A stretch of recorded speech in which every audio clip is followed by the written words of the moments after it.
Welcome to Rainy Day Rabbit Holes, where we take the history of the West off the rails. If you like your history unhinged, you are in the right place. I'm Shea. And I'm Jody. Let's fall down the rabbit hole. Jody, Shea. today we're going to talk about beavers. Beavers. Not the hairy lady parts. Oh. Well, my daughter was a beaver. She went to Oregon State. Say that about your daughter? She went to Oregon State. Oh, okay. I was like, are we talking about Oregon State women's soccer? Women's lady parts? No. No, we're talking about those cute little dam building critters. Beavers were basically most of the reason the Hudson Bay Company invaded the land occupied by the indigenous people of the Pacific Northwest, bringing novel European disease and exploiting the native people. Oh. Beavers Made this happen. Yes. I knew I didn't really like them. Through blood. They're so destructive. No, you will love beavers by the end of this episode. Okay. They're actually incredibly important to our environment. Oh, I knew that. I Yeah. just really didn't like them. Well, screw you and your beaver hating, but I don't know where I was going with that insult. I was trying not to say bad words. Was sufficient. And by the way, like just that little statement took me down another rabbit hole about how bad the Hudson's Bay Company was. Oh, yeah. So I might do that in sure. another darker episode. But do you know if the current Hudson Bay Company is like the old? Is it somebody just 350 years? So it's the same of the same company. And apparently not doing very well now. Oh gosh darn. Gosh darn. It only took 350 years to get what they deserve. Right. Yeah, that's another story for another day. But today we're going to keep it lighthearted and we're going to talk about some cute little furry buddies and a completely unhinged tale from Idaho's history. Oh, weird. Involving beavers, parachutes, and airplanes. All right. Wait, are the beaver? Oh, okay, I can't wait. I want to see a beaver in a Don't parachute. ask any questions yet. I need to see a beaver go down in a parachute. Keep your pants on. Okay. I have to put them on. Once again, Jody's pantsless. She's doing the Winnie the Pooh again. So since I gave her the blanket hoodie, she just doesn't wear pants. I don't need them. Not when you're wearing a blanket hoodie. But before we get started, I need to give a shout out to Mark Stubbs. Oh, hi, my buddy Mark Stubbs. He told Rich he was very upset that he didn't get a shout out when I did the episode on the Moss Man of Idaho. And I was like, you're right. I neglected Mark. I'm so sorry, Stubbs. Wait, is he got a lot of moss on his back? Or no, he now is he the Moss Man and we didn't know? He Why now did he want calls this Idaho home. Oh, got you. So he now lives in Boise. So hi, Mark. And sorry I didn't give you your shout out, which you deserve. Did we shout him out in our other Idaho militia ones? Maybe. I think so. That was a long time ago. It was at least 5 years ago. That's what it feels like. Anyway, so we do need to go visit Mark. He keeps inviting us out there. Because now, Mark, Idaho. That's right. I used to say this every time we'd drive to Montana with the kids. Idaho, we'd yell, Idaho. I'm not. No, how did we do it? I can't remember. Skip it. It's episode 3, guys. So, Mark, though, by the way, this is just a message to just Mark, so everybody else can not listen right now. If you're not Mark. If your name is not Mark, no, you can fast still listen. Forward. It's fine. Little. You know, you could kind of control this podcast in a way if you wanted to. And you know how you could do that? By becoming a Patreon supporter at the $10 level or higher, because then you can tell us what you want us to do for episodes. Nobody's taken us up on this yet. None of our Patreon supporters at the $10 level or higher have been like, hey, you should do this. Right, definitely. So this is my challenge. Get what you pay for. Boss us around. Yeah, all of our Patreon supporters at this point now, just tell us a thing and we'll do it. Let's do it. I want to be told what to do. I like it. Totally fits my personality. So, Mark, if you want us to talk about Idaho every month, we would do it. Mm-hmm. It's just one of the perks you get by being a patron. Anyway, all right. You ready to talk about Beaver? Oh, I want to talk about Beaver. You're so dirty. Do you know why beavers are such good builders? Well, they have to be. Because they always give a damn. Oh, yes. I like it. Okay, so beavers. The second largest rodent after the capybara, or Crappy Barbara, as the Frank, a.k.a. Creepy Dave, calls them, which is what I'm going to call them till the end of time, is Crappy Barbaras. Crappy Barbaras. Crappy Barbaras. They're the ultimate eco-warriors. You should love these guys. Okay. Tell me more. These cute and busy little critters are vastly crucial to our natural ecosystem. They are considered ecosystem engineers and a keystone species, meaning that they have a large impact on their environment. So many other species benefit from the beaver's hard work. Basically, beavers are damn important. Oh, I love it. See what I did This is there? going to be a great episode. I can tell. You love puns. This is a punner. Their dams restrict water, creating wetland habitats for many other species like fish, birds, insects, and amphibians. In the Riding Mountain National Park in Canada, beaver dams are responsible for approximately 50% of the wetlands in the park. Oh, wow. So water would have gone by. Yes. But they dammed, so now that we have wetlands. Yes, there. which gives habitat to all of these other animals. Oh, damn. That's right.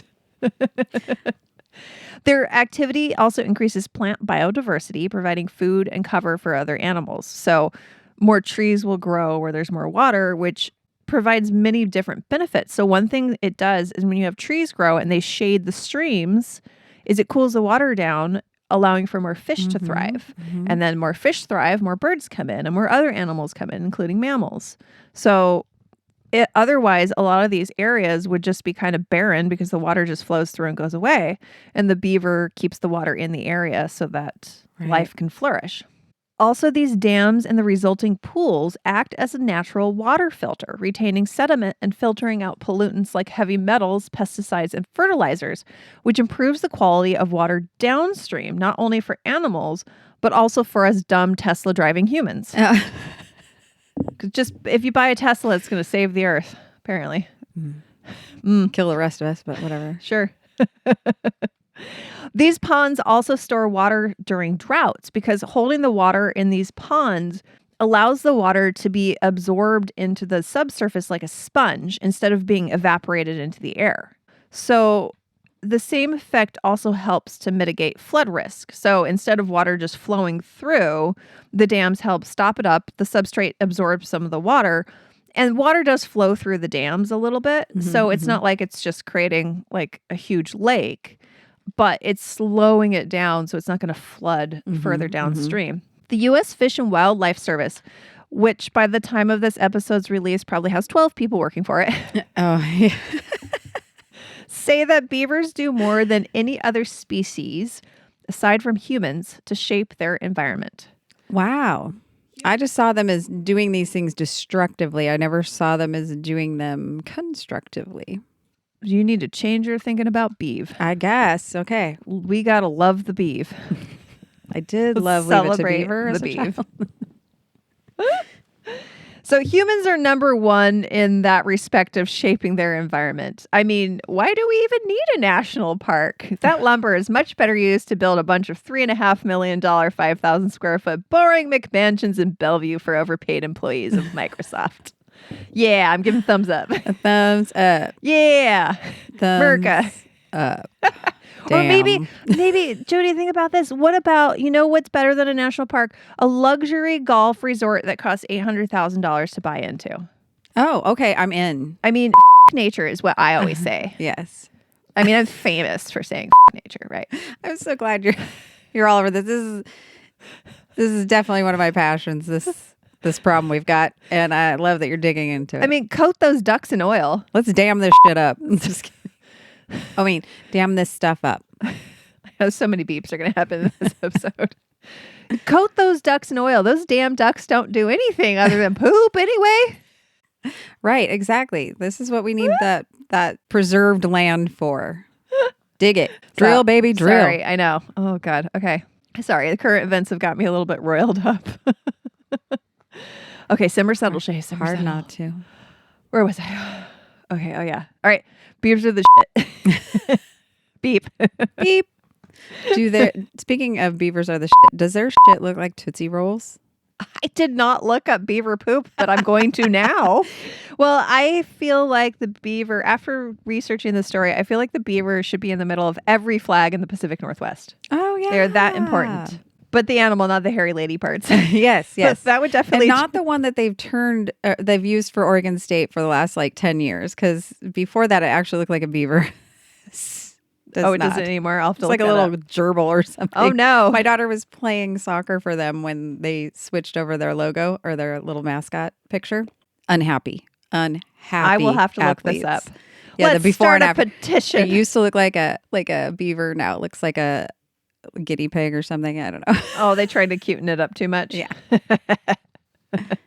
So, I mean, if it was the hairy lady parts on a flag, I kind of actually feel like this country would be a better place. Definitely. If we celebrated the person attached to the hairy lady parts more. Instead of trying to subjugate them. Okay, no. Power of the beef. Today. Anyway, but beavers, they're going to beave. Beave away, beef.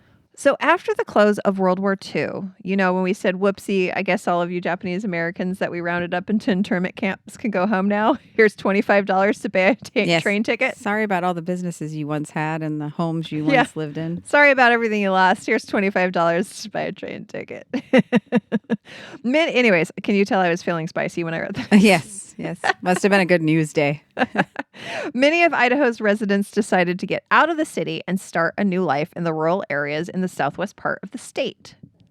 Oh, yeah, that's all the reasons we have that 1-star review. Anyway, so problem Take was your 1 star and shove it up your nose. And then damn that. Damn it. Damn something. Damn that up. Damn an orifice of Keep your body it. with that 1-star review.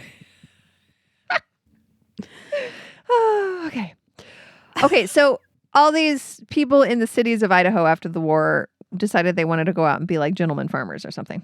So they wanted to get out and start a new life in the rural areas of the state. So problem was, this was beaver land, and the beavers weren't about to stop doing what they do best, building dams, just because a bunch of two-legs moved in. Yes, I actually follow somebody on social media that does road work and having to undo beaver work all the time. So people moving into McCall and Payette Lake, is that how you say it? Payette? I agree. Payette Lake, sure, works for me.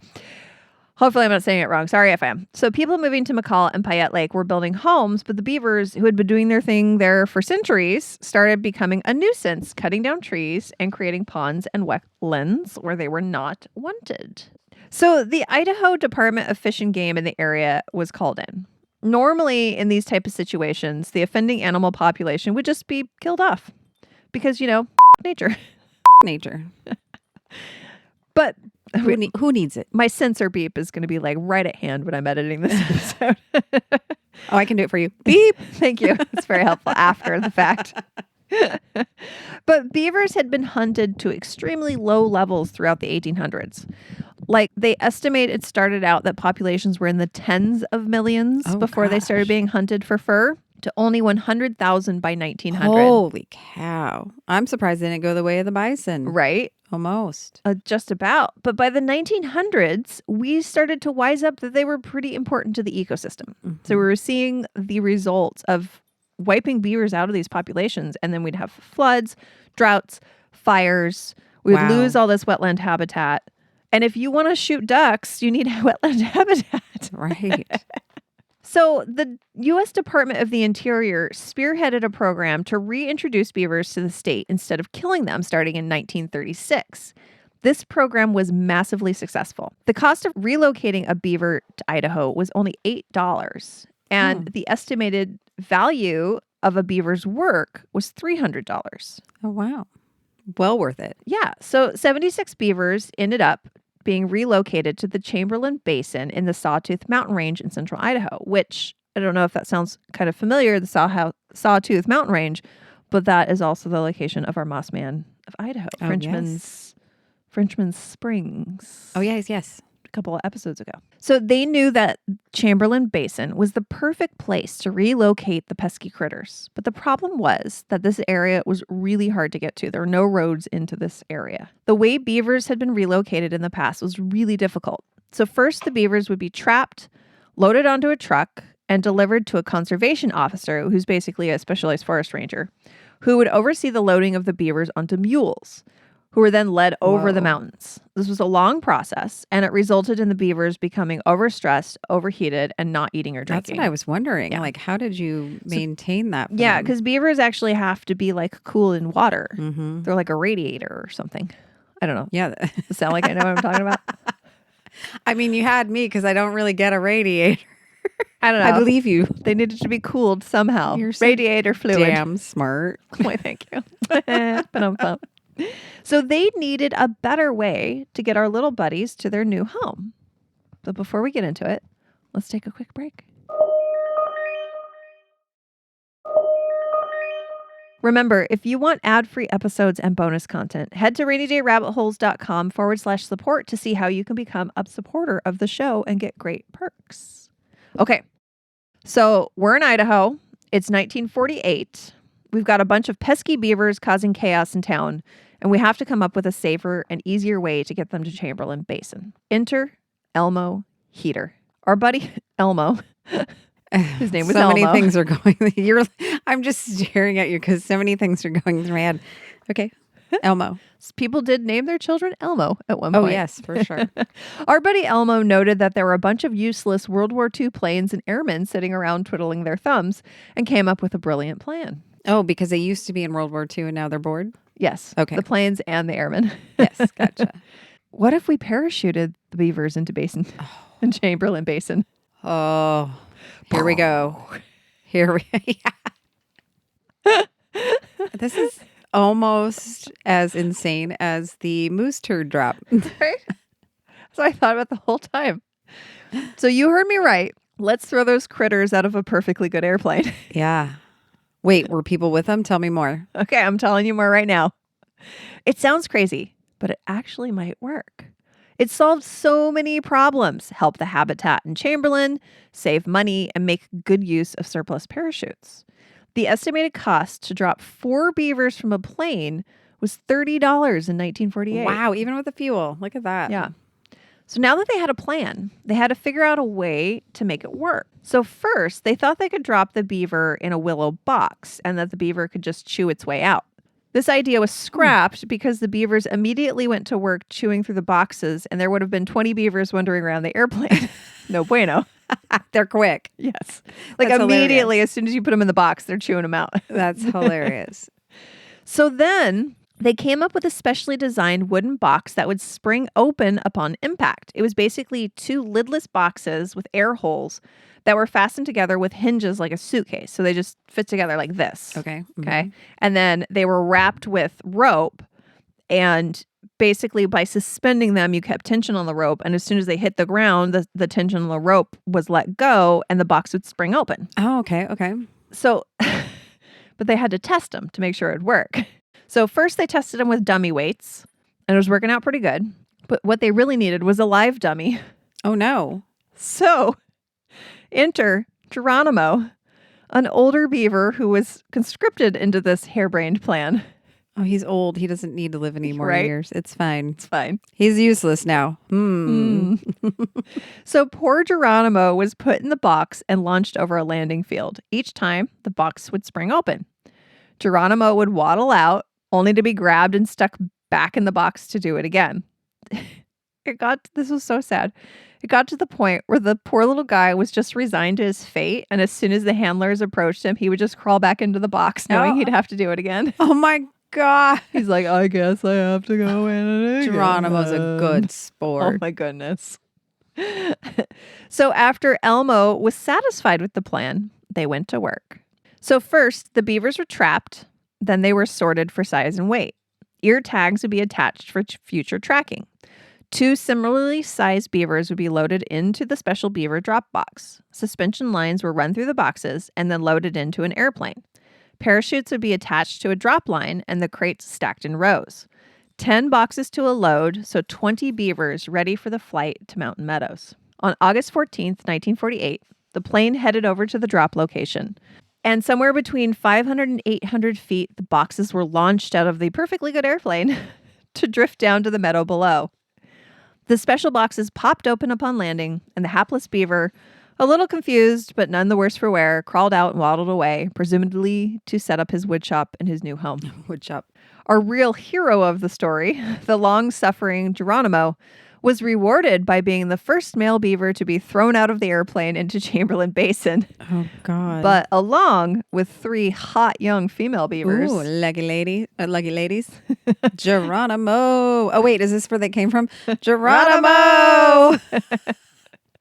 I presume they set up a polygamous community and lived happily ever after. Like beavers do. Exactly. So in total, 76 beavers were launched out of an airplane into the basin, and only 1 beaver failed to survive the journey. Wow. So apparently, this beaver managed to escape his box during the drop, climbed atop the wooden carrier, and was free air surfing for a few moments. But then when he was 5 feet off the ground, he fell to his demise. RSVP, little beaver friend. So close. I know. And apparently the project was a success. The beavers set up shop and began building dams, creating some amazing habitat that exists today. Wow. How quickly did they? I'm assuming they probably went straight They to were work. building dams. Yeah, they had dams built within 2 weeks. Wow. So nowadays, there are ways to prevent beaver dams from causing floods, like the beaver baffler, which is a great name, which is a pipe that is installed through the beaver dam to allow a low flow of water to escape. And it's fish friendly. So it's like a fish ladder. And because of how helpful beaver dams are, they are being brought back to areas of Utah, Idaho, and other states. So they've been extremely successful in helping to limit wildfires and manage drought conditions. So they keep the water in instead of it just going out and evaporating. Yeah, yeah. So fires aren't as bad. There's actually a stream restoration company in Utah called Anna Branch Solutions, which relocates beavers to help restore greenery for the area. They build the beavers a man-made dam first, so they'll have a home upon arrival and will stick around, and then they let them go to work. And they can take a stream from only flowing half the year to flowing year-round, which increases plant life, Wow. shade trees, fish populations, and bird populations. So they basically slow it down so the water lasts. Yeah. Until the next rainy season. Yep. Wow. Yeah. Very important. So this type of conservation project is so successful that you can even see it from space. Oh. NASA's Ecological Conservation Program, that is a mouthful. Yeah. Which I'm sure doesn't have long to live. Which has now been determined to be waste, fraud, and abuse. Yes. I was going to say, which I'm sure doesn't have long to live at the hands of Dodgy. Of Elmo. I mean, Elon. Say bye. Yeah, not the good Elmo that helped drop beavers from a plane. The bad Elmo. Mm-hmm. Bye-bye, NASA's Ecological Conservation Program. Nature. Oh, wait. SpaceX will take it up. Oh, there you go.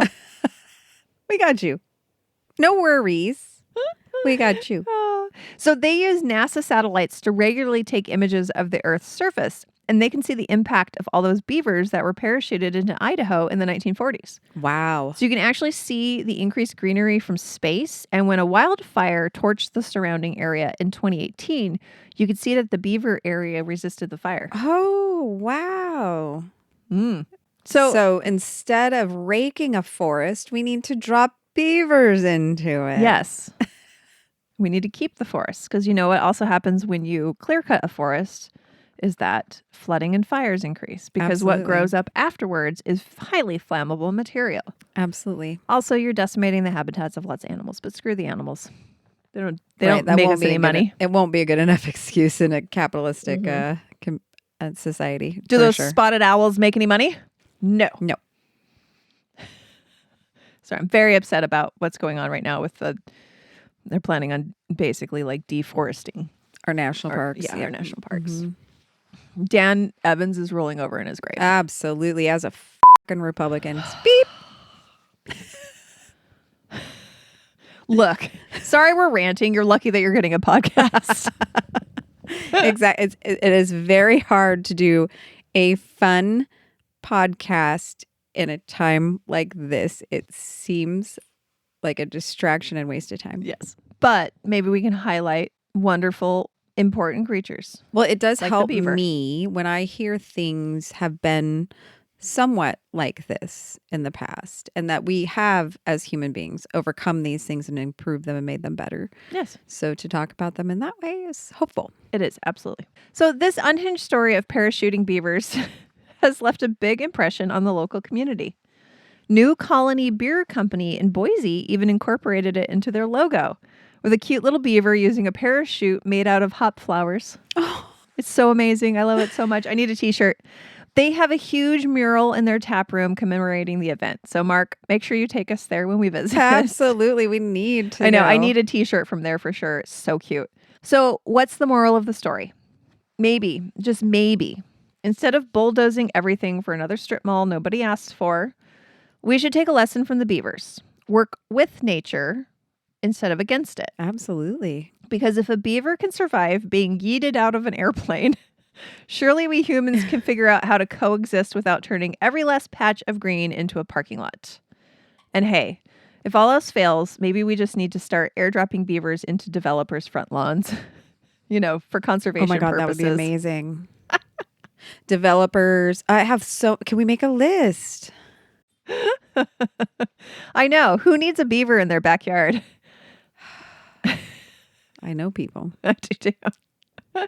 Well, thank you guys for... This was fun. You did change my mind. Did I change your mind about beavers? You did change my mind about beavers. Now I have a whole different view of them. Yes, they are not destructive. They are helpful. They're just doing what they were made to do, man. Yeah, beavers are going to beave. Yeah. Damn. They're just doing their thing. Yep.